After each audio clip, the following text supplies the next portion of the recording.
Halo teman-teman, perkenalkan nama saya Doni. Saya dari Perguruan Tinggi Al-Jam'iyatul Wasliyah, Prodi Ilmu Administrasi Negara. Di sini saya akan menjelaskan tentang permasalahan Kanun Aceh atau disebut dengan Kanun Kuta Alam.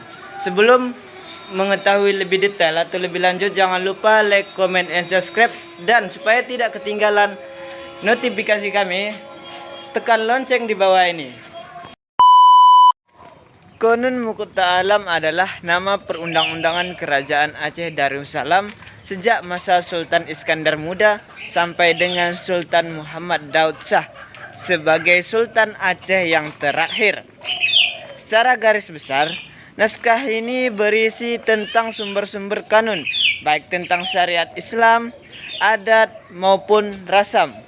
Peminat budaya dan sastra Aceh, Dr. Andes Tengku Abdullah Sulaiman SH alias ST Sakti mengatakan sejak kehadirannya kanun ini telah berkali-kali mengalami perubahan yang dilakukan oleh pemerintahan kerajaan Aceh dengan para sultan yang silih berganti.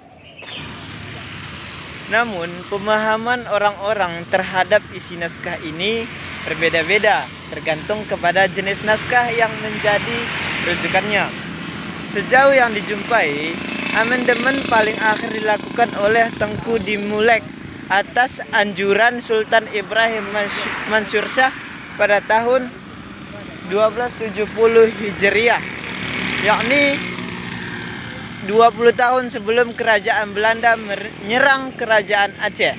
Dan ada juga penulisan yang menyamakan judul Kanun Al-Asyi dengan Kanun Kuta Alam serta Adat Kuta Alam.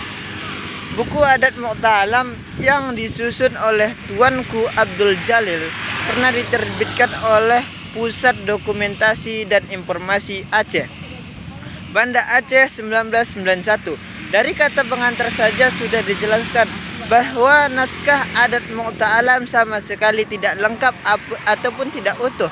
Pasalnya, naskah ini berasal dari sisa-sisa pertempuran yang dahsyat ketika pasukan Belanda dapat menduduki Masjid Indrapuri tahun 1879. Di antara naskah-naskah yang berserakan di situ adalah naskah Adat Kuta Alam yang tidak utuh lagi.